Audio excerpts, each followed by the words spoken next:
आज मैंने कृष्णा जिले में अपने किसान भाइयों के खेतों को देखा है और इस बाढ़ से होने वाले नुकसान की जानकारी ली है। किसान की फसलें पूरी तरह से नष्ट हो गई है। 8-8, 9-9 दिन से धान डूबी है, पेड़ी डूबी हुई है, उसकी जड़ें सड़ गई है और जो पौधा था पूरी तरह से डैमेज हो गया है।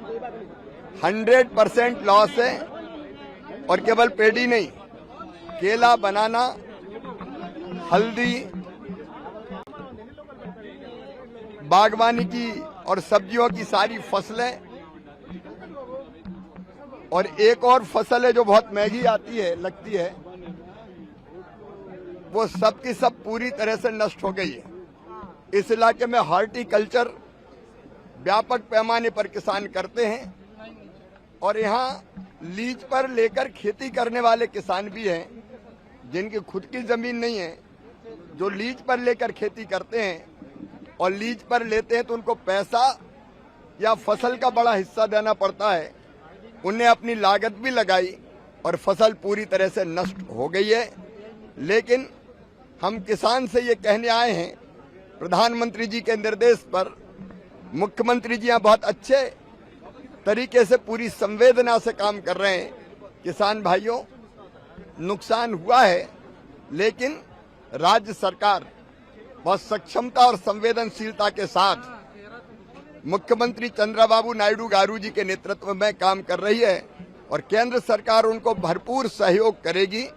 अभी SDRF के 3,448 करोड़ रुपया, जिसमें केंद्र का हिस्सा भी है, वो यहाँ है तो तात्कालिक सहायता देने का काम।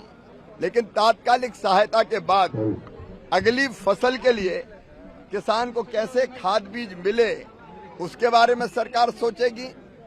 जो हमारे टैलेंट किसान हैं, उनकी जो समस्या है उसका समाधान करने का भी हम लोग प्रयास करेंगे।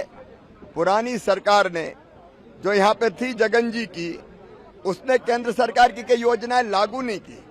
जैसे फसल बीमा योजना का प्रीमियम जमा नहीं किया तो फसल बीमा योजना का, प्रधानमंत्री फसल बीमा योजना का लाभ नहीं मिलता। अब हम इसका भी रास्ता निकालेंगे। राज्य सरकार तैयार है प्रीमियम जमा करने के लिए। तो एक, प्रारंभिक रूप से किसान को सहायता करना, दूसरा फसल बीमा योजना का फायदा मिले इसका इंतजाम करना, तीसरे लीज पर जो जमीन लेकर खेती करते हैं उनकी व्यवस्था करने के बारे में सोचना, और चौथा, अगली फसल किसान कैसे ले पाए, उसके लिए खाद बीज इत्यादि का इंतजाम हो पाए। ये मुद्दे हमारे सामने हैं और जिसका समाधान आदरणीय चंद्रबाबू नायडू जी के नेतृत्व में हम निकालेंगे और केंद्र सरकार भरपूर हर संभव सहयोग करेगी। लेकिन पुरानी सरकार की गलतियों के परिणाम है कई, जैसे बड़मेरू ब्रीच है, वो इसलिए हुआ कि इलीगल माइनिंग कई जगह होती थी, उसके कारण कमजोर होकर टूट गया। तो ऐसी चीजों को भी हमको ध्यान से देखना पड़ेगा और आगे लॉन्ग टर्म प्लानिंग भी ऐसी बाढ़ की स्थिति से निपटने के लिए बनानी होगी। राज्य सरकार के साथ केंद्र सरकार किसानों के साथ खड़ी है और हम हर संभव सहयोग करेंगे, संकट के पार किसानों को निकाल के ले जाएंगे।